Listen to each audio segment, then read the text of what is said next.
사랑하는 우리 성도 여러분, 성경에는 이 믿음의 위인들의 이야기가 많이 기록이 되어 있습니다. 이 믿음의 위인들의 이야기가 기록되어 있는 것은 그들의 생애를 통해서 하나님께서 무엇을 기뻐하며 무엇을 싫어하시며 어떤 삶을 축복하시고 어떤 삶을 사용하신지 그런 영적 원리를 우리에게 가르치기 위해서 기록이 되어 있는 겁니다. 우리 성도들은 오늘은 선지자 다니엘이 받은 축복과 그 원인을 공부함으로 1998년도에는 여러분 한 사람 한 사람 이렇게 이 다니엘이 받은 축복이 임하시길 주로 축원합니다. 오늘 이 말씀은 앞으로 우리가 1년 동안 우리가 참 신앙생활을 이끌어갈 이런 그 말씀이라고 생각하시고 잘 들으시길 바랍니다. 오늘 설교 제목은 다니엘의 축복을 받자 이런 제목입니다. 원래 이 다니엘은 BC 605년부터 536년까지 약 99년 이상 사역을 감당했습니다. 그는 15세 때 바빌론으로 잡혀가기 때문에 그 15년을 합치면 거의 90세가 다 되기까지 장수한 이런 선지자라고 할 수 있습니다. 이 당시에 이 다니엘은 포로 시대의 선지자라고 부르는데 이 포로 시대의 선지자 가운데는 에스겔과 다니엘 두 사람이 있어요.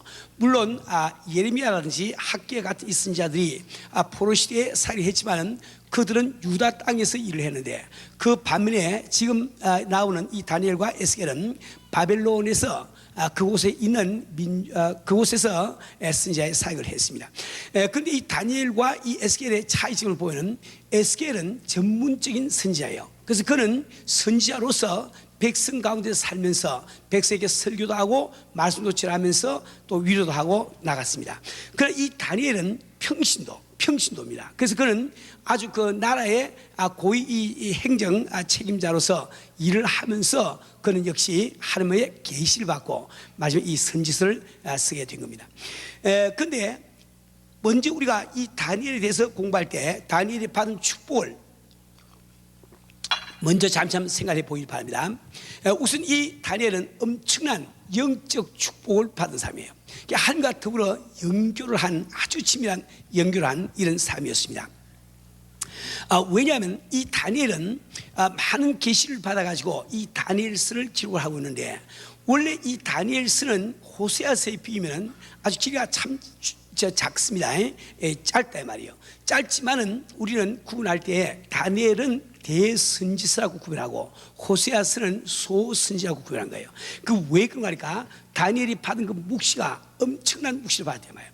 우리가 이 다니엘서는 그래서 구약의 계시록이라 이렇게 이야기합니다. 인류 전체의 이 역사 종말까지의 그 여러 가지 그 역사를 계시를 받아가지고 쓴 것이 바로 다니엘서라고 말하겠어요. 그러니까 다시 말하면 참 평신도로서 이런 엄청난 영적인 참 일을 한 것은 얼마나 귀한 일인지 모릅니다.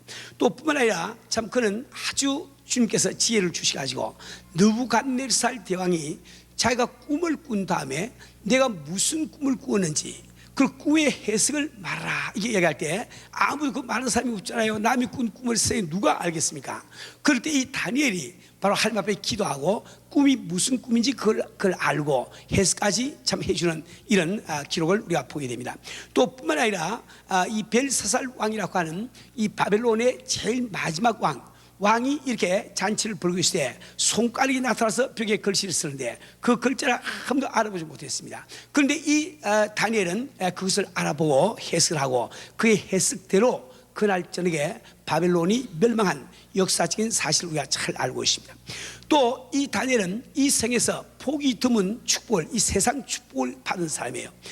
그는 그 당시에 참 포로의 신분으로서 세계 최대의 강대국이라고 하는 바벨론의 국무총리를 지났습니다. 뿐만 아니라 오랜 세월이 지난 다음에 이 바벨론이 패망하고 이 메데파사가 다시 일어났을 때 다시 국가가 바뀌었을 때 역시 그 메데파사에서 그는 국무총리 역할을 했단 말이에요. 또 그는 정치 생명이 아주 길었습니다. 그래서 아까도 말씀대로 약 69년 가까이 at least 69년 가까이 그는 사역한 이런 분이에요. 또 그는 아주 장수의 복을 받아서 적어도 90세 이상까지 살았습니다. 또 뿐만 아니라 그가 어떤 위기에 부닥치면 하나님께서 특별한 손길로 직접 역사하신단 말이에요. 그가 사자굴에 참 이렇게 던짐을 받았을 때는 하나님께서 참 천사들을 보내가지고 사자의 입을 막아버리니까 참 줄인 사자굴에 들어가서도 전혀 참 특별 하나 이렇게 손상을 받지 않은 것을 우리는 알고 있습니다. 또 뿐만 아니라 이렇게 다니엘은 하나님께서 노아와 욥과 더불어 의인으로 인정한 세 사람 중에 한 사람이에요. 그래서 여러분이 에스겔서 14장 14절 말씀 보면 비록 노아, 다니엘, 욥 이 세 사람이 거기 있을지라도 그들은 자기의 의로 자기의 생명을 건지나 이런 말씀이 나오거든요. 하나님이 의인으로 인정한 소수의 사람 중에 한 사람입니다. 이 다니엘이 받은 이 축복을 받기 원치 않은 사람은 아무도 없을 거예요. 우리 모든 사람들은 바로 이 다니엘이 받은 이 축복을 나도 받으면 좋겠다 이게 생각을 할 겁니다. 우리 사는 우리 성도는 우리 성경 말씀은 이 다니엘과 같은 믿음의 위인의 이 기록을 괜히 쓸데없이 기록하고 있는 것이 아니에요. 우리가 그 다니엘이 왜 그런 축복을 받는가 그 원인을 알고 우리도 그와 같은 삶을 살면은 같은 축복을 하시기 위해서 우리 지금은 이런 그 기록을 성경에 기록하고 있는 거예요. 우리 사는 우리 성도는 그럼 오늘 바로 이 다니엘이 받은 축복을 받은 그 원인이 무엇이냐 이 원인에 대해서 잠시 말씀을 드리길 원합니다. 크게 네 가지로 제가 요약해서 말씀드렸어요. 제일 첫째는 하나님을 존중하는 삶을 살았습니다. 하나님을 존중하는 삶을 살았어요. 두 번째는 정면 돌파하는 믿음을 가졌습니다. 정면 돌파하는 믿음. 세 번째는 규칙적인 기도 생활을 했습니다. 네 번째는 철저한 임무 수행을 했다 말이에요. 이 네 가지가 바로 그가 그 큰 축복을 받은 원인이 되는 겁니다. 이것은 여러분이 축복 받아야 될 비결이기 때문에 꼭 이걸 외우셔야 됩니다. 다시 한번 마음속으로 외워보세요. 첫째, 하나님을 존중하는 삶. 두 번째는 정면 돌파의 믿음. 정면 돌파하는 믿음. 세 번째, 규칙적인 기도 생활. 그럼 네 번째, 철저한 임무 수행. 다시 한번 더 외워보세요. 첫째, 같이 한번 소리를 내서 외워보세요. 시작. 하나님을 존중하는 삶. 두 번째, 정면 돌파하는 믿음. 세 번째, 규칙적인 기도 생활. 그다음에 네 번째, 철저한 임무 수행. 그렇죠? 꼭 마음에 외우세요. 자, 그럼 먼저 첫째 하나님을 존중하는 삶에 대해서 우리 공부를 하겠습니다. 왜 하나님을 존중하는 삶이 우리 축복받는 비결이 되느냐? 그것은 하나님께서는 바로 하나님을 존중하는 그 사람을 하나님도 존중히 여기시는 거예요. 하나님을 멸시하는 그 사람을 하나님도 멸시를 해버리고 만대야 말이에요. 그래서 여러분들이 사무엘상 2장 3절 하반절에 보면은 나를 존중히 여기는 자를 내가 존중히 여기고 나를 멸시하는 자를 내가 경멸히 여기라 하고 기록되어 있습니다. 우리 오늘 읽은 본문 말씀 가운데는 우리 다니엘이 어떻게 하나님을 존중했는지 그것이 잘 나와 있습니다. 우리 사는 우리 성도는 이 다니엘은 아마 이스라엘의 유다 나라의 왕족이나 혹은 귀족의 자녀였던 것 같습니다. 그가 바로 15세 됐을 때 우리가 잘 아는 느부갓네살 대왕이 참 이렇게 예루살렘을 침공하고 그곳에서 성전 기구들과 이 많은 포로들을 잡아갔어요. 그 1차 포로 잡혀간 사람들 가운데 바로 다니엘과 또 우리가 잘 알고 있는 사드락, 메삭, 아벤느고 이 사람들이 들으시단 말이에요. 여러분들은 이 전쟁의 참 비참함을 너무나 잘 알고 계실 거예요. 근데 여러분들이 아직도 이게 전투 생활을 안 해봤기 때문에 그 전투 생활의 그 처절한 이것은 잘 모를 겁니다. 저는 2년 동안 6.25 사변 때 미국 군대에서 제가 전투 생활을 했습니다. 참 이게 그 전투 생활을 할 때는 언제 내가 죽을지 모르기 때문에 모든 일이 양해가 되고 이해가 되는 거예요. 거기는 도덕도 없고 어떤 원리 원칙도 없습니다. 제가 참 어린 시절 그 군대 생활할 때 저는 그 술을 마시고 나온 군인이 참 술이 취한 김에 기분이 좋아서 지나가는 참 우리 행인을 우리 참 동포를 총을 쏘아서 죽이는 장면을 내가 봤습니다. 또 참 이 빈집에 들어가서 이불을 가지고 나올 가는데 주인이 못 가지게 하니까 총을 쏘아버리고 그만 가는 것도 내가 봤단 말이에요. 또 내가 직접 본 것은 아니지만 이건 들은 이야기입니다. 여하튼 우리 그 같은 동료 가운데 한 사람은 그 평야에 가서 어떤 중국 식당이 있는데 그 집 아주 부인이 상당히 미인이라고 소문이 나 있었던 모양입니다. 그것을 그 집에 들어가서 총을 가지고 남편을 결박하고 그 남편 보는 눈 앞에서 부인을 급간한 적도 있단 말이에요. 이 전쟁 이 전투 그 전쟁하는 이 바닥에서는 어떤 그 도덕이나 어떤 원리가 통하지 않는 거예요. 그러다 더더구나 참 포로로 잡힌 사람의 그 비참함 이루 말할 수 없는 겁니다. 저는 이 전투를 하면서 포로를 한 번도 잡아본 적도 없고 포로를 달아본 적은 없어요. 없는데 저희들이 이제 평양이든지 이북에 있을 때 정부가 들어옵니다. 어떤 건물에 총기가 있다. 그래서 그 사람들이 나중에 게릴라로 변할 수 있는 그 염려가 있으니까 이제 그 가서 수색하라는 명령이 들으신다 말이요. 그럼 우리가 그 건물을 수색하기 위해서 갑니다. 가게 되면은 참 이 미국 병사들이 참 조심스럽게 저 100m도 넘게 전방부터 막 기어서 포고를 한다 말이요. 근데 저는 그때 만으로 15살 때였거든. 참 철이 없어. 참 없어 그런 나이였어요. 그래서 저는 아주 생각이 단순했어요. 우리 동포인데 우리 동족인데 말이야. 그래서 총을 턱 메고는 총도 이제 쏠 준비도 안 하고 턱 짊어지고는 건물 안에 들어가서 다 나오시오 이래가지고 다 데려 나오고 그랬다고요. 그러면 그 사람들 갖다 우리가 이렇게 조사할 때 무슨 신사적으로 뭐 앉혀놓고 뭐 있으면 이게 한 게 아니에요. 땅바닥에 큰 신장로 바닥에 배를 깔고 탁 엎드리게 하고 몸을 탁 뒤진다 말이에요. 그때 지금도 한 가지 기억이 납니다. 그때 참 이게 같은 부대에 그는 군인은 아니지만은 나와 나이가 한 또래인데 하우스보이로 그때 하우스보이로 있었잖아요. 하우스보이로 일하는 애가 있었는데 걔는 얼마나 참 이렇게 이북 사람들을 그렇게 난폭하게 다루는지 어른들 조그만 몸 8kg 그냥 옆구리를 차고 호중을 다 뒤져서 요거만한 칼, 조그만한 그 칼 있지요. 칼 나오니까 이거 왜 갖고 있느냐? 이거 너 대한민국 사람 죽이려고 갖고 있자고 그냥 패고 총 쏜다고 야단 법석하고. 그러니까 제가 아주 말려가지고 저 딴 데로 보낸 적이 있습니다. 그런데 이 전쟁터에서 이 포로 잡힌 사람, 그 사람의 비참함을 우리는 짐작하고 남음이 있는 거예요. 그런데 이 다니엘은 포로 잡혀가는데 아주 참 행운이 떨어졌습니다. 이 느부갓네살 대왕이 그 유다 나라 그 손님들 가운데서 몇 사람을 뽑아가지고 그 사람을 잘 먹이고 잘 양육하고 잘 교육시켜서 자기가 쓰는 자기 밑에서 일할 수 있는 신하로 삼기를 원했단 말이에요. 그러한 부류에 이 사람들이 들어간 거예요. 그래서 이 다니엘과 이 세 친구들은 3년 동안 왕이 지정해주는 왕의 음식을 먹으면서 아주 철저한 훈련을 받고 교육을 받아서 3년이 지난 다음에 시험을 쳐서 합격하면 이제 고위 관리가 될 수 있는 길이 열렸단 말이에요. 정말 이 포로의 입장에서는 이것은 엄청난 축복입니다. 그런데 이 지금 본문 말씀 보면은 이 다니엘은 그것을 마다하고 자기는 채식과 물만 달라고 이야기하고 있단 말이에요. 이런 요구를 한다는 것은 포로된 이 다니엘서는 굉장히 위험한 일이에요. 왜 그러니까 그 당시에 우리가 그 사정을 잘 알고 있죠. 우리 에스더서 우리 공부할 때 이야기 드리지만은 참 왕후가 왕이 부르지 않는데 왕 앞에 나타나는데 그때 왕이 호를 들지 아니하면 그대로 죽는다 말이에요. 이러한 그 엄격한 이런 왕의 그림 밑에 살던 그런 시대입니다. 때문에 왕이 내리는 진미를 먹지 않고 다른 걸 달라 이 한마디 하면은 목이 언제 달아날지 모른다 말이에요. 그런 위험이 있는 거예요.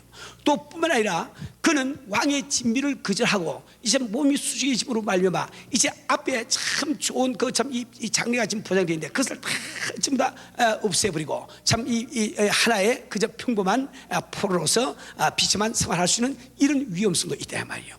그뿐만 아니라 왕이 내리는 진미는 얼마나 맛있겠어요. 참 맛있겠는데 그 참 15세 한참 자랄 그 나이에 그 맛있는 그 음식을 거절하고 참 채소와 물만 먹겠다 이런 엄청난 희생이 따른 거예요.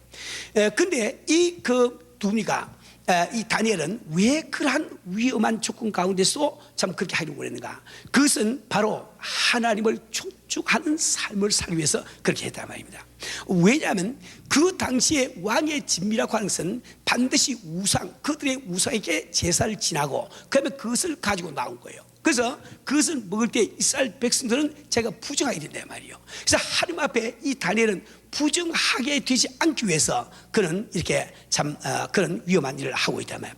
우리 성도는 우리가 정말 이 세상을 살아가면서 하나님의 뜻대로 산다는 것, 그분을 존중하는 그 말씀은 그분의 뜻대로 산다는 뜻인데 그분의 뜻대로 산다는 것이 그렇게 쉬운 일만 아닙니다. 그러나 우리가 좀 언뜻 보기에 힘들게 느끼셔도 우리가 그 말씀대로 살고 뜻대로 살 때 우리가 그분을 존중하는 것이 되기 때문에 그분께서 우리를 존중하셔서 놀라운 축복이 임하게 되는 거예요. 우리 교회에서 처음에 교회가 시작될 무렵에 이런 간증이 있습니다. 이런 일이 있습니다. 그때 아마 우리 교회가 개최해서 아마 1년 한 6개월, 그냥 보통 한 6개월쯤 됐을 거예요. 1년이 아니고 6개월쯤 됐을 거예요. 그 당시에 나이가 한 42쯤 된 우리 자매님이 한 분 교회를 나왔습니다. 그분은 어떤 장로님의 인도를 봐서 그 장로님과 이 자매님이 함께 우리 교회를 나왔어요. 이 자매님은 그 장로님을 오빠처럼 생각을 하면서 의지하는 그런 장로님이었습니다. 이 자매님은 한국에서 부유하게 잘 살다가 하루 아침에 남편을 빠이빠이하고 자가용을 태워서 보내는데 병원에서 전화가 와서 가보니까 이미 돌아가 있어. 예, 출근하는 동안에 그만 차 안에서 돌아가시단 말이에요.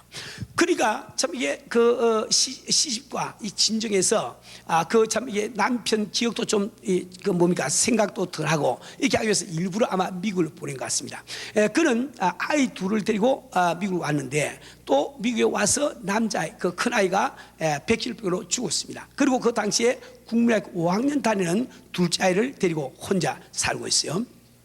근데 한 분은 그 자매님이 저한테 왔습니다. 와서 목사님 상담을 좀 해야 되겠습니다. 그 왜 그러냐 그랬더니 사실 목사님 제가 3년 전에 미국 왔는데 미국을 올 때 캐시를 70만 불 들고 왔대요. 부모님도 해줘서 70만 불을 들고 왔답니다. 그래서 3년 동안에 70만 불을 다 없애버렸단 말이에요. 그런 돈을 딴 데 쓴 것이 아니고 그저 사람이 마음이 좋으니까 누가 돈 꾸달라고 하면 5만 불 10만 불 꾸어주고 누가 좀 장사 미치도록 하면 대주고 이렇게 하다가 다 없애버린 거예요.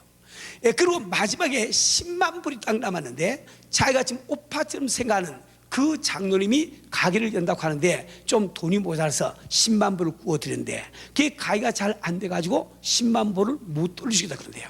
그래서 제가 하도 안타까워서 전화를 해서 장로님 제 사정 알지 않습니까? 난 영어도 할 줄 모르고 일도 할 줄 모르고 돈도 버는 적이 없는데 이제 아이 하나 데리고 살 수 있는 것이 그 10만 불밖에 이제 미칠이 없는데 그걸 안 돌려주면 어떡합니까? 그럼 그 장로님이 전화가 되고 그런데요. 고소하세요. 그런데 고소하세요. 그 장로님도 나쁜 생각을 그러셨어요? 아니죠. 그분도 돈은 참 정말 갚아주기를 원하는데 갚아줄 돈이 없으니까 근데 참 괴롭지 않아요. 그러니까 그분도 할 수 없이 고소하세요 그렇게 한 거예요. 목사님 이럴 때 어떻게 해야 됩니까? 하고 저한테 상담을 했습니다. 저도 마음이 참 아팠어요. 그러나 그에게 이렇게 이야기했습니다. 이왕에 10만 불을 당신이 어떻게 한다 해도 돈이 없는데 못 갚을 거 아닌가? 그럼 우리가 지금 하나님이라도 한번 바라보자. 우리 하나님의 말씀에 순종해도 한번 해보자 말이지.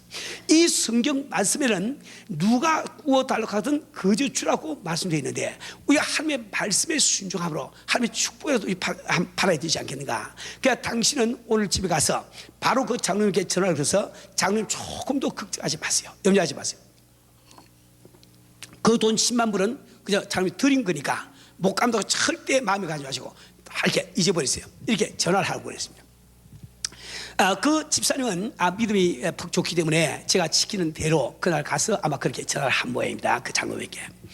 근데 한 일주일쯤 지났어요. 장로님이 또 찾아왔습니다. 이걸 또 보니까 얼굴이 하얗게 돼서 찾아왔어. 그 왜 그러냐 그랬더니 한국에 자기가 금사리 같은 땅이 있는데 그 땅을 자기가 아주 소망으로 삼고 있었단 말이에요.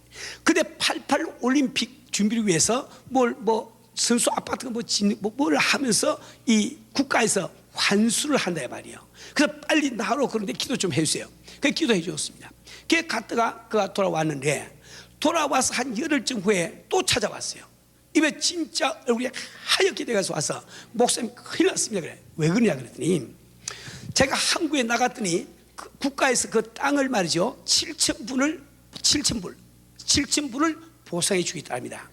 너무너무 화가 나서 자기가 말이지 기도하기를 주님 이 땅 주님 것이니까 알아서 저 찾아서 쓰지 마시고 다 하세요 이러고 맡기고 왔는데 어제 연락이 오기를 정부에서 8만 불 주겠다고 연락이 왔대요. 그런데 이미 주님 다 찾으라고 기도를 해놨고 목사님 일을 어떻게 해야 됩니까? 하면서 나보고 하는 이야기가 목사님 주님도 내 사정 아실 텐데 4만 불만 헌금하고 4만 불만 내가 좀 쓰면 안 되겠습니까? 이게 해야 돼요. 참 여러분 목회해 보시면 아시겠지만 그럴 때 참 괴롭다고요. 그 사람이 많이 아는데 또 축복받는 길도 내가 많이 안다 말이에요. 그죠? 그 사람이 원하는 것을 해준다고 해서 그게 축복이 되는 게 아닙니다. 우리는 언제든지 하나님의 말씀대로 살고 그분을 존중할 때 하나님께서 나를 존중해 계시면 이달 텐데 말이에요. 그래서 제가 그렇게 그런 이야기했습니다. 지금 아이를 데리고 미국에서 4만 불 가지고 뭘 하겠느냐? 우리가 끝까지 주님 한번 바라보자 말이야. 우리 주님은 네가 한 번 선한 것은 손해가 갈지라도 지키라고 말씀하고 있지 않냐? 네가 일단 주 앞에 드릴 작정했으면 드리라. 그래야 어떻게 축복의 길이 열릴 게 아닌가? 걔네가 막 억지로 울고 있는 여집사에게 종이를 내줘 쓰라고 그랬어요. 다 바치다 쓰라고 그랬어요. 받으라고. 안 그러고 축복을 못 받으니까. 그죠? 물론 이제 우리 교회다가 헌금한 이 말을 안 했어요. 그분이 한국에서 다 이렇게 또 기도 헌금하는 건데 다 이야기하고 그걸 쓰라고 이야기해요. 그 자매는 참 울면서 그걸 다 쓰고 8만 불을 다 주 앞에 드리겠습니다 하고 딱 쓰고 나한테 주고 이제 돌아갔다고요. 돌아갔는데 조금 있다가 자매이 왔어요. 나 깜짝 놀라서 또 보니까 이번에 인상이 많이 펴졌어. 그 어떻게 된 일이야 했더니 목사님, 아유 기적입니다 그래요. 무슨 기적이냐 그랬더니 지금 방금 아침에 전화가 왔는데 그 장로님이 돈 10만 불 다 대다고 가지러 오라고 전화가 왔대요. 그래서 이제 기쁨으로 갔습니다. 그다음에 또 한 일주일 좀 있더니 또 왔어요. 이번 얼굴이 더 밝아졌어. 왜 왔어? 그랬더니 지금 서울에서 연락이 왔는데 그 올림픽 선수 아파트 짓잖아요. 짓는데 그걸 이제 쓰고 난 다음에 분양을 하는 모양이죠. 분양하는데 그냥 아무 그 아파트 한 채 분양받아서 그 자리에서 되팔아도 프리미엄이 1억이 된대. 1억. 프리미엄이 1억이 된단 말이에요. 그런데 한국에서 연락이 오기를 자기가 그래도 제일 많은 땅을 갖다가 그걸 했기 때문에 자기 보고 와서 1착으로 제일 좋은 데를 자기 마음대로 고르라고 그런대요. 그 아주 그렇게 기뻐하면서 그렇게 이야기하더라고요. 그다음에 또 얼마쯤 지났습니다. 아이고 자매님 또 왔어요. 아이고 우리가 진짜 활짝 펴서 어쩌냐 그랬더니 자기가 한국을 떠날 때 돈을 다 못 가져와서 남는 돈이 있어가지고 그 광주에 말이죠. 그 폐허가 된 그 과수원을 사놓은 것이 있는데 오늘 동생한테 연락이 오기를 그 앞에 고속도로가 지나가서 지금 어떤 사람이 300만 불에 사겠다고 오퍼가 들어왔다는 거야. 우리 성도는 이건 우리 교회에서 실제로 있었던 이야기입니다. 지금 그 집사님은 지금 군사님이 우리 교회에서 군사로 계시다가 지금은 저 아틀란타 저쪽에 가 계십니다. 그분은 지금까지도 모든 하는 일이 다 형통하게 잘 되고 있어요. 우리 성도는 우리가 하나님을 존중해 계시면은 그분이 우리를 존중해 계시는 거예요. 근데 우리가 하나님을 존중해 이기는 길이 무엇이냐? 우선 여러분 잘 기억하세요. 예배를 신실하게 드리세요. 교회에서 하는 모든 공식 예배는 다 참여하세요. 적어도 여러분들은 주일 예배, 그 다음에 목요 기도회, 그 다음에 우리가 구역 예배, 요 정도는 반드시 참석할 줄 알아야 되고 또 예배를 너무 늦게 오지 마시고 좀 일찍 오세요. 우리 교회에서는 1시부터 찬양 드리면서 저 앞에 찬양으로 영광 돌리고 있는데 하는 그거 없이 들어와서 예배를 보면 은혜가 안 돼요. 그러니까 여러분 자신 위해서 이 예배에 아주 충실하세요. 또 그 다음에 여러분 하나님을 존중히 이기는 삶이라고 하는 것은 그분의 말씀에 순종하며 살아요. 말씀대로 사세요. 그다음에 세 번째로는 그분을 의지하시고 신용을 좀 하세요. 신용을 하셔야지. 구하라 그러면 주시다고 했는데 신용을 안 하니까 안 구하지요. 그렇죠? 주님을 사기꾼으로 이기는 거 아닌가? 그건 존재하는 것이 아니죠. 그분을 신용을 하세요. 그리고 마지막으로 모든 그 영광을 항상 그분에게 돌려야 됩니다. 그것이 주님을 존중하는 삶이다 말이에요. 두 번째는 정면 돌파하는 믿음입니다. 이 다니엘은 이 정면 돌파하는 믿음을 가지고 있기 때문에 주 앞에 그런 축복을 받아야 될 말이에요. 우리 성도는 정면 돌파하는 믿음이란 무슨 말입니까? 그것은 세상의 이목이나 혹은 닥쳐올 위험 때문에 믿음을 숨기지 아니하고 떳떳하게 내어놓고 믿는 믿음을 정면 돌파의 믿음이라 이렇게 부른 거예요. 여러분이 다니엘서 6장에 보면 다음과 같은 사건이 나옵니다. 이때는 메데 파사가 바빌론을 정복해서 다리오라고 하는 왕이 바빌론 그 지역을 다스렸을 그런 시대였습니다. 이 다리오 왕은 자기 그 전국을 120개 도로 편성을 해가지고 방백을 다 세워서 이렇게 다스리는데 그 방백들을 관장하기 위해서 세 사람의 총리를 세웠습니다. 그 중에 한 사람이 다니엘이었다고요. 그런데 이 다리오 왕이 이 다니엘을 시중해서 그 세 사람의 총리 가운데서 수석 총리로 삼아서 모든 국정을 다 맡기고 했단 말이에요. 그러니까 그 나머지 두 사람의 총리들과 다른 그 나라 그 본토인 그 방백들이 말이지 시기 질투가 나가지고 이 다니엘을 어떻게 하면 저놈을 좀 어디 좀 모함을 해보고 잡아 죽여볼고 이렇게 연구를 하는데 그가 일하고 있어서 아무리 살펴도 흠잡을 게 없어요. 그런데 그들은 생각하기를 참 이 다니엘이 신앙심이 두터우니까 그의 신앙을 올무로 해가지고 그를 잡아야 되겠다 이렇게 생각을 한 거예요. 그래서 그들은 이 다리오 왕에게 진언하기를 왕이여 우리나라의 백성 가운데 모든 사람들이 앞으로 30일 동안은 다리오 왕 이외에는 어떤 신에게도 기도하지 못하게 하소서. 만약에 기도하는 자가 있으면 사자굴에 던지소서 이렇게 진언을 했단 말이에요. 그 다리오 들으니까 기분이 좋거든. 자기가 뭐 하나님 된다는 신적인 존재가 되니까.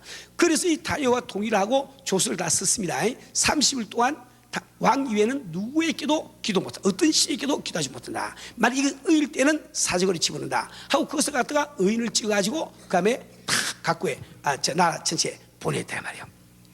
근데 이 다니엘은 어떤 사람입니까? 그 사람은 하루에 3번씩 참 이렇게 예루살렘을 향해서 창을 열어놓고 3번씩 계속 그 규칙으로 기도하는 이런 삶이었단 말이에요. 그는 그걸 잘 알고 있습니다. 근데 사정이 이쯤 되면은 아마 우리 같으면은 좀 30일 동안만 좀 통성기도 안 하고 좀 속으로 묵상기도 기도 안 하는 척 하면서 하든지 안 그러면 아무도 안 보는 골방에 들어가서 하면 되겠는데 이 다니엘은 그렇지 않았습니다. 그는 똑같이 매일 한 그 참 자기 습관대로 창문을 열어놓고 큰 소리로 기도를 했단 말이에요. 그러니까 사람들이 그것을 알고 다리오 왕에게 그것을 갖다가 고소를 했단 말입니다.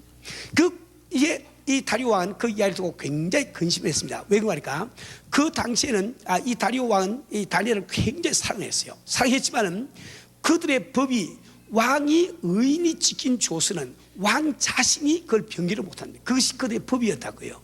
자기가 한번 도장을 이미 찍었으니까 이걸 챈지를 못하니까 이제 다니엘을 사자굴에 참 집어넣어야 되지 않습니까? 참 이 이 다리오 왕은 참 울다시피 하면서 그를 이렇게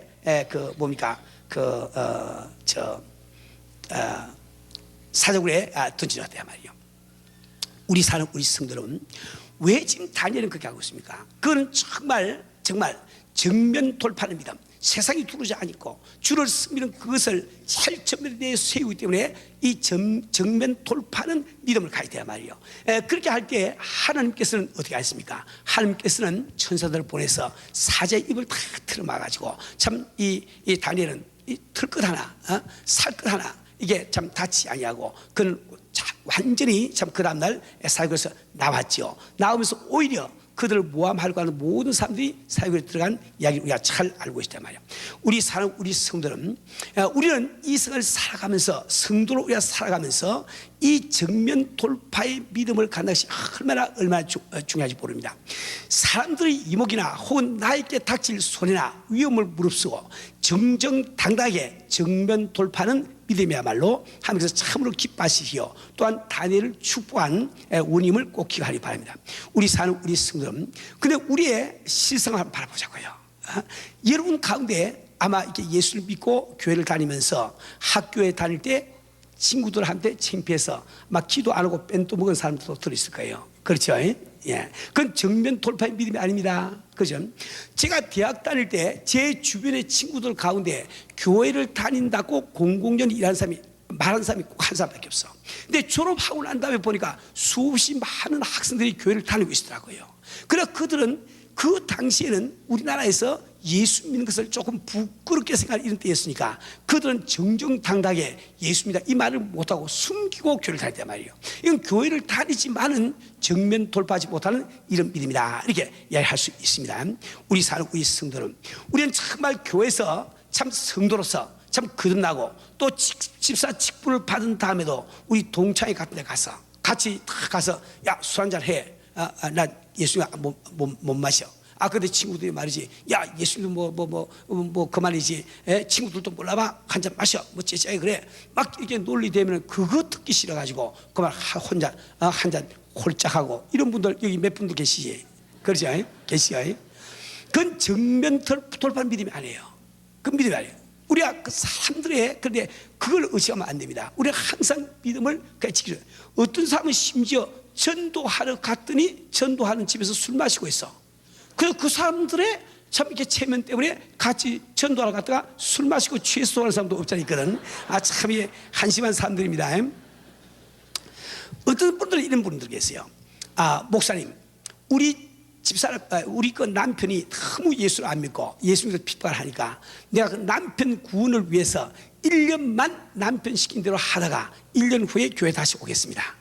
남편하고 같이 주일날 다 놀러 다닌다. 1년만 그래 하다가 이보 전진을 위해서 일보 후퇴하겠다는 거지. 이건 이보 전진을 위해서 일보 후퇴가 아니다. 영영 후퇴야. 자기도 못 나오고 한다 말이야. 정면 돌파를 해야 좀 역사시죠. 우리 교회에 이런 일이 있습니다. 어떤 그 집사님 가지고 있었는데 남자 집사님은 어떤 목사님의 아들이었어요. 근데 그분은 아주 성격이 좀 이렇게 그 뭐라 그러고 그 나쁘게 포악하다 막 이렇게 이렇게 표현을 할 수밖에 없네. 여하튼 그 집에 11살 난 아이, 9살, 11살 난 아이하고 6살 아이인가 아들이 있는데 이 아버지가 화가 난다고 평소에 그렇게 귀하게 여기던 아이들을 갖다가 화가 나면 이게 이렇게 두꺼운 혁대를 메고 다니는 이걸 빼가지고 그 애들가 그냥 때리고 이렇게 하거든요. 부인도 여하튼 교회 좀 열심히 나간다고 얼마나 집에서 핍박하고 때리고 야단 보수하는지 그냥 때린다 이 말이에요.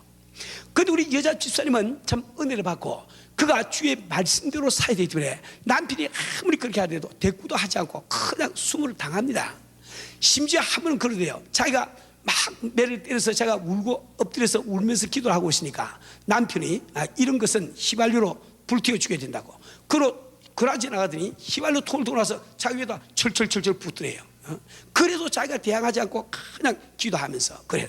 그분이 변해서 지금 목사되어 있습니다. 그분이 목사되어 있다고요. 이분 그런 경우에 그 남편 비맞으라고 일부 후퇴해버렸어요. 그건 두 사람이 영영 후퇴하는 영영 후퇴. 정면 돌파 탁 나갈 때 우리 주님이 역사하시니까 변하지 않을 것 같은 그 사람이 변한다 말이에요. 이 정면 돌파의 믿음 이게 얼마나 중요해 보입니다. 한번 정면 돌파의 믿음 해봅시다. 시작. 정면 돌파의 믿음. 야 예수 당당히 그 주님은 하나님을 존재할 것이 되지 않겠어요? 여러분들은 이 사드락, 메삭, 아벤노고 이야기 잘 알고 있죠. 그들도 역시 마찬가지로 참 이 느부갓네살 대왕이 금으로 신상을 만들어가지고 칭령 내린 거예요. 모든 사람들 다 모여가지고 참 이렇게 음악 소리가 들리면은 다 이 신상 앞에 절을 하라. 그런데 이 사드락과 메삭과 아벤느고는 참 우상을 섬기지 말라는 어떤 형상을 취하지 말라는 주님의 계명 때문에 그들은 그 위험한 자리에서 절을 안 했다고요. 안 하니까 그들을 잡아와가지고 또 이렇게 절하고 이렇게 그걸 공고하지 않습니까? 그때 이 사드락과 메삭과 아벤느고가 한 답변을 들어보시기 바랍니다. 느부갓네살이여, 우리가 이 일에 대하여 왕에게 대답할 필요가 없나이다. 만일 그를 끄시면 왕이여, 우리가 섬기는 우리 하나님이 우리를 거결히 타는 풀무 가운데서 능히 건져내시겠고, 그건 중요합니다. 왕의 손에서 건져내시라. 그리 아니하실지라도 왕이여, 우리가 왕의 신들을 섬기지도 아니하겠고 왕이 세우신 금신하게 절하지도 아니할 줄 아옵소. 우리 사는 우리 성도는 그는 바로 죽음을 눈앞에 두고도 왕의 명령에 거역했습니다. 왜 그렇습니까? 그것은 바로 정면 돌파의 믿음 생활을 하기 위해서 그렇게 했단 말이에요. 이렇게 할 때 하나님께서 어떤 반응을 보이셨어요? 그들을 참 느부갓네살 대왕이 화가 나가지고 풀무를 보통에서 7배나 더 뜨겁게 만들어가지고 그들을 갖다가 던지라고 그랬습니다. 그들을 던지기 위해서 결박해가지고 군인들이 그들을 데리고 풀무 그 악으로 갔는데 던져 넣으면서 데리고 간 군인들도 다 죽어버렸어. 거기서 그렇게 풀무가 뜨거웠다고요. 그런데 느부갓네살 대왕이 가만히 보니까 풀무 안에 분명히 세 사람을 집어던진데 네 사람이 유유하게 걸어다녀. 불이 활활 타는데 머리끝 하나 상하지 않고 옷 하나 타지 않고 걸어다닌다 말이요. 그게 깜짝 놀라서 참 그들을 끄집어내고 참 하나님 앞에 영광 도는 것을 우리가 보지 않습니까? 우리 성들은 그때 바로 풀무 속에 함께 다니던 네 번째 분이 누구였을까요? 그것은 바로 우리와 함께 동행하려고 하시는 우리 주님 아니시냐 말이요. 그렇죠? 우리가 정말 정면 돌파하는 이 믿음을 가질 때 비록 세상적으로 위험하게 보인다 할지라도 우리 주님이 그때 함께 동행해 주신 거예요. 모든 문제 해주시냐 말이에요. 꼭 여러분 기억을 하셔야 됩니다. 그다음에 세 번째로는 규칙적인 기도 생활이었습니다. 우리는 보통 성도들이 보면은 급할 때 기도하고 급한 일이 해결되면 그만 기도를 쉬는 일이 성도들을 많이 봅니다. 또 일이 생기면 또 기도하고 또 일 끝나면 또 기도 안 하고 말이지. 그렇게 해가지고는 우리는 다니엘의 축복을 절대 받을 수가 없습니다. 우리 사는 우리 성도들은 우리 기도라고 하는 것은 꾸준히 해야 되는 거예요. 왜 그러니까 이 기도라고 하는 것은 말이죠, 적금을 들어두는 것과 똑같습니다. 적금을 든다 이 말이야. 필요할 때를 위해서 적금을 들어두는 거예요. 그렇죠? 그래서 우리가 가만히 생각해 보세요. 우리 세상을 살아가는 동안에 불신자에게도 어려움이 닥치고 믿는 자에게도 어려움이 닥치게 되어 있는 거예요. 만약에 우리가 믿는다고 해서 어려움이 안 닥친다고 하면은, 아니 시내 버스 가운데 믿는 사람 타는 버스와 안 믿는 사람 타는 버스가 따로 있어야지. 그래야 안 믿는 사람 버스는 굴러도 믿는 사람 탄 버스는 안 굴러죠. 근데 그렇지 않다고요. 우리는 믿는 사람이나 안 믿는 사람이 똑같이 우리가 버스를 타지 않습니까? 그 버스가 굴게 되면은 믿는 사람도 굴러가는 것이고 안 믿는 사람도 굴러간다 말이에요. 근데 한 가지 다른 것은, 안 믿는 사람들은 버스가 굴을 때 내가 부를 하나님이 안 계신데, 우리 믿는 성도들에게는 하나님이 계시 아니야 말이에요. 그죠? 그런데 우리 믿는 성도들도 평소에 기도를 쌓지 않는 사람은 그 위험한 경지에 도달했을 때 기도가 안 나옵니다. 하나님 부르지 않는다고요. 이걸 잘 알아야 됩니다. 평소에 기도로 쌓은 그 사람만이 내가 위기에 도달했을 때 기도할 수 있는 힘이 생긴다 말이에요. 우리 사는 우리 성도들은 이걸 잘 알아야 됩니다. 우리가 기도한다고 지금 다 들으신 거 아니에요. 이사야서 1장 15절은 너희가 손을 펼 때 내가 눈을 가리우고 너희가 많이 기도할지라도 내가 듣지 아니하리니, 이런 말씀이 폼이 나와 있단 말이에요. 우리 사는 우리 성도들은, 우리는 정말 주님께서 나의 삶 속에 역사하시고 나의 위기를 해결해 주기를 바라신다고 하는 규칙적인 기도를 하세요. 규칙적으로 잊지 마세요. 규칙적인 기도를 계속 기도를 쌓아나가야 돼요. 이 다니엘 경우를 보면은, 다니엘은 사자굴에 들어갔을 때 그때 갑자기 엎드려가지고 주여 도와주셔서 이래서 구원받은 게 아닙니다. 그는 평소에 하루에 3차례씩 계속해서 이렇게 기도 쌓았대 말이에요. 그러니까 주님께서 참 천사를 보내가지고 사자의 입을 막아주지 아니에 말이에요. 우리 사는 우리 성도는, 우리는 정말 이 세상을 살아가면서 우리 힘으로는 어떻게 할 수 없는, 하나님이 도와주지 아니하시면 도무지 헤어날 수 없는 이런 위기에 얼마든지 닥칠 수가 있는 거예요. 우리 한국에 지금 IMF 한파가 와서 참 고생을 많이 하고 있지만, 아마 그 고생하는 그분들 가운데 참 지금 자살을 하거나 부도를 내는 이런 그 사람들 가운데 말이죠, 적어도 지금 3, 4개월 전까지만 해도 세상에 조금 더 푸른 것이 떵떵거리면서 살던 그런 사람들이었단 말이에요. 근데 IMF 한파가 불어오니까 인간이 어떻게 할 수가 없단 말입니다. 그렇지 않습니까? 내가 아무리 지금 건강을 갖다가 참 관리하고 해도 암이 걸리는 데는 어떻게 할 수가 없는 거예요. 내가 아무리 조심하면서 참 차를 몰아도 앞에서 미친 사람이 차를 몰고 오는데 내가 한 재간이 없다 말입니다. 그렇지 않습니까? 내가 아무리 애를 써도 내 자리가 잘 못 들 때 이걸 사람이 손쓸 수가 없다 말이에요. 우리 사는 우리 성도는, 그런데 그럴 때도 우리가 평소에 기도를 사둔 그 사람은 하나님을 부르면서 응답을 받을 수 있다 말이에요. 우리 사는 우리 성도는, 여러분이 이렇게 기도를 꼭 하세요. 주님, 내가 정말 오늘은 주님께서 이미 주신 축복과 은혜 가운데 그럭저럭 살아갈 수 있습니다. 그러나 나는 앞으로 내가 손쓸 수 없는 그 위기가 닥치는 것을 내가 대비해서 오늘 내가 주 앞에 기도를 샀습니다. 당신 부르짖고 기도합니다. 주님, 이 기도를 들으시고 앞으로 내게 전혀 인간의 힘으로 어떻게 할 수 없는 그 위기가 닥칠 때 주님, 당신의 손을 빌리시고 나를 그 시험을 면하게 하소서. 그런 마음을 품고 우리가 계속 기도를 쌓아야 되는 거예요. 규칙적인 이 기도를 할 때 주님은 이 다니엘에게 내신 축복을 이렇게 주게 되는 거예요. 자, 이제 네 번째로 맡은 일에 충성한 것입니다. 우리가 다시 이 다니엘서 6장으로 돌아가 보면은, 즉 다니엘이 사유굴에 들어간 이야기가 나오는 장이죠. 그 다니엘서 6장 3절 4절 이런 말씀합니다. 다니엘은 마음이 민첩하여 총리들과 방백들 위에 뛰어남으로 왕이 그를 세워 전국을 다스리게 하고자 한지라. 이에 총리들과 반백들이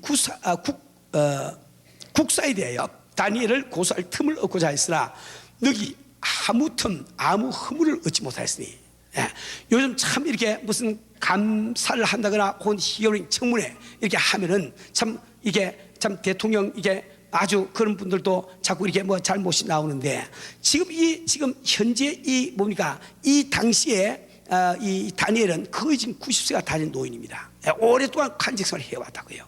그런데 그 참 본토인들이 이 이국인 이 사람을 뭐니까 그 질투해 가지고 그 흠을 잡고 얼마나 샅샅이 뒤지겠냐 말이에요. 샅샅이 뒤지겠냐 말이에요. 그런데 아무 흠이 없어. 아무 틈이 없단 말이에요. 그건 무슨 뜻입니까? 그는 자기의 맡은 직무를 철저하게 수행을 한 것을 이야기합니다. 우리 사는 우리 성도는 이것이 바로 이 다니엘이 축복받은 네 번째 이유가 됩니다. 이분은 하나님을 어떤 분이세요? 그분은 아주 철저한 분이세요. 그분 정말 우리를 구원하실 때도 철저한 구원 계획을 세우시고 우리 구원하시면 알지요. 때문에 우리 하나님께서는 우리도 맡은 일에 철저히 충성하기를 바랍니다. 그분은 우리가 완전하기를 바라지 않아요. 단지 우리의 최선을 주 앞에 드리길 바란단 말이에요. 여러분 특별히 교회에서 맡은 직임 철저하게 수행하세요. 이것은 다니엘의 축복을 받는 비결 가운데 한 가지입니다. 우리 사는 우리 성도는 우리 교회는 원래 굉장히 이 사명 감당하고 아주 열심히 이게 아주 특조한 그런 교회였습니다. 예를 들어서 1982년 5월 9일 날 우리가 첫 예배를 드는데 그때 뭐 교회를 해봤자 몇 사람 안 됐죠. 몇 사람 안 됐지만은 우리는 주 앞에 정말 신실한 예배 드리기 위해서 금요일 저녁에 함께 모여서 예배를 전부 다 예행 연습을 다 했어요. 처음 내가 묵도하고 성경 읽고 다 성관에서 뭘 하고 말이지 장로님은 언제 나오시고 언제 헌금위원 나오시고 전부 다 연습해가 예행 연습을 하고 그 다음에 첫 예배를 드리거든요. 우리가 초기에 이렇게 야외 예배를 나갈 때 우리는 그냥 나가서 돗자리 깔아놓고 밥 먹으면서 예배 보지 않았습니다. 아주 교회를 그대로 몽땅 다 들어와서 그때 우리 강사가 굉장히 큰데 강사 탁 들고 가서 의자도 탁 가져서 교회처럼 탁 만들어 놓고 예배를 드리게 했거든요. 우리가 정말 이게 열심히 자기 그 사명을 충실히 한다는 것은 얼마나 중요한지 모릅니다. 우리도 앞으로 더 모든 일에 좀 더 철저하게 되어 있어요. 예배 준비도 우리가 철저하게 우리가 하고 또 뭐 신문과 지부 같은 데도 우리 옷자 하나 없이 철저히 이걸 할 줄 알아야 됩니다. 우리 구의자님들 우리 교회자님들 정말 이렇게 각 부서 우리 책임자들 자기 맡은 직임을 철저하게 수행하는 것, 이것이 바로 다니엘의 축복을 받는 비밀을 꼭 기억을 하길 바랍니다. 우리 사는 우리 성도는 여러분이 교회를 다니면서 내가 교회 안에서 역할이 없다는 것은 이게 참 무슨 이야기입니다. 왜 그럴까? 이 성경 말씀은 교회는 하나의 몸이요 여러분은 지체라고요. 구기꾼이 아닙니다. 여러분 이 지금 은혜의 교회라고 하는 이 교회에 붙어있는 지체라 말이에요. 지체라 이 말은 이 몸에 붙어있는 이 기관과 같다 말이에요. 그죠? 근데 이 기관에는 이 몸에는 오른손도 있고 왼손도 있고 손가락 발가락 다 기관들이 있잖아요. 눈도 있고 코도 있고. 그런데 만약에 내 코가 역할을 안 하면 어떻게 되겠어요? 냄새를 지는 못 맡지요. 그죠? 호흡을 못 살 수가 없지요. 그러니까 여러분이 이 교회를 다니면서 여러분 자신이 교회 안에서 자기가 맡은 역할이 무엇인지 이것을 알지 못하고 감당을 못하게 되면 이 교회는 병신교회가 되고 만다 말이야. 이제가 그렇지 않아요? 그것을 돕기 위해서 우리는 지금 네트워크 미니스트리라고 해서 이제 그 디스커버리 세미나도 맨 광고 나가지요. 바로 여러분이 가진 열정이 무엇이며 여러분이 가진 은사가 무엇이며 여러분이 가진 개성이 무엇이며 이걸 알아가지고 그게 맞는 역할을 하기 위해서 그걸 하고 있는 거예요. 꼭 여러분 기억하시고 아직도 네트워크 미니스트리를 안 받아보신 분들은 꼭 받으세요. 그것은 받은 다음에 여러분이 교회에서 역할을 감당 안 해도 괜찮아요. 당시의 삶 속에 굉장히 중요한 이런 거 세미나가 될 겁니다. 우리 사는 우리 성들은 다시 우리가 한번 정리하면은 바로 이 다니엘이 축복받은 비결은 첫째 뭐라고 했어요? 하나님을 존중하는 삶을 살고, 두 번째 정면 돌파하는 믿음을 갖고, 세 번째 규칙적인 기도 생활을 하며, 네 번째 철저한 직분을 감당해야 된다. 철저히 직분을 감당해야 된다. 이 네 가지가 바로 다니엘이 자기가 축복받은 우리는 꼭 기억하시고 우리도 이대로 할 때 그 축복의 마음을 꼭 믿으시기 바랍니다. 그런데 이 다니엘은 개인적인 축복으로 끝난 것이 아닙니다. 예, 그는 축복 받음으로 엄청난 일을 했다고요. 왜 그러니까 우선 제일 첫째로 그 이방 땅에서 하나님의 영광을 드러냈습니다. 그 당시에는 말이죠. 그래서 느부갓네살 대왕이 참 예루살렘을 점령해가지고 포로를 잡아서 간다 이러면은 자기를 생각해 우리 신이 저들 신보다 높다 이렇게 생각하는 거예요. 그런데 이 다니엘을 통해서 한 여러 가지 일 때문에 결국 느부갓네살 대왕이 참 이렇게 칙령을 내리기를 이 다니엘이 믿는 하나님을 설만히 한 자가 있으면 아주 다 이렇게 사형시키겠다 이런 그 한 가지 이 하나님의 영광을 드러내게 했단 말이에요. 또 이 다니엘은 자기 한삼이 축복 받음으로 말미암아 자기 통족들에게 엄청난 이런 그 유익함을 주었습니다. 예를 들어서 그들은 그 당시 그 포로 생활한 이스라엘 백성의 그 역사를 보면은 그들은 포로로 잡혀갔는데도 그 속에서 계속 선지 학교를 운영하면서 예루살렘과 통신을 자유롭게 할 수 있습니다. 또 뿐만 아니라 그들은 포로이지만은 아주 자유스러웠어요. 그래서 에스겔도 자기 집을 갖고 있었고 장로들이 그 에스겔을 찾아온 장면을 우리가 에스겔에서 많이 보지요. 또 뿐만 아니라 참 그들은 고위 관직에 올라가서 포로의 몸으로 고위 관직에 올라가서 이렇게 참 이게 신분이 아주 높았단 말이에요. 또 그뿐만 아니라 그들은 기록에 보면은 비옥한 땅에 살았습니다. 이 성경에 보면 그발 강가라고 되어 있는데 그 그발 강가라고 하는 것이 굉장히 비옥한 지기라고 그럽니다. 또 그다음에 지금 현재 그 우리가 발견되는 그 타블렛 있죠. 이걸 읽어보면은 그 당시 이스라엘 백성들은 유대 사람들은 바벨론에 가서 모든 상업 활동에 아주 이렇게 자유롭게 참여한 것이 기록에 다 나와 있다고요. 장사를 마음대로 할 수 있단 말입니다. 또 그다음에 크게 세 번째로 이 고레스 원년에 여러분들은 이 유대인들이 일진이 스룹바벨을 단장으로 해가지고 성전 수주를 위해서 돌아간 장면을 알고 있죠. 그죠? 그 당시에 바로 이 다니엘이 총리 대신 역할을 하고 있다고요. 그죠? 그러니까 이 이스라엘 백성들에게 유대인들에게 호감을 가진 사람이 고위층에 있기 때문에 이런 현상이 벌어지지 없으면 어떻게 되냐 말이에요. 그렇죠? 그러니까 다니엘이 그 당시 이걸 다 그걸 뒤에서 밀어준 거예요. 나 한 사람이 축복 받음으로 말미암아 그 모든 축복이 그 도움이 참 도움의 손길 우리 동족들에게 번져나간 것을 우리 알지 않습니까? 우리 사는 우리 성도 여러분들은 나 한 사람이 축복받기 위해서 이걸 생각하지 마시고 내가 정말 하나님 앞에 정말 하나님을 존중하는 삶을 살고 정면 돌파하는 믿음을 가지고 규칙적인 기도 생활을 하며 철저한 직분을 감당할 때 나 한 사람이 복 받을 뿐만 아니라 우리 모든 교인들이 그죠? 나아가서는 크게는 우리 민족이 이 한인 사회가 복받을 것을 꼭 믿으시고 우리 함께 노력하시길 주님으로 축원합니다. 자, 금년도에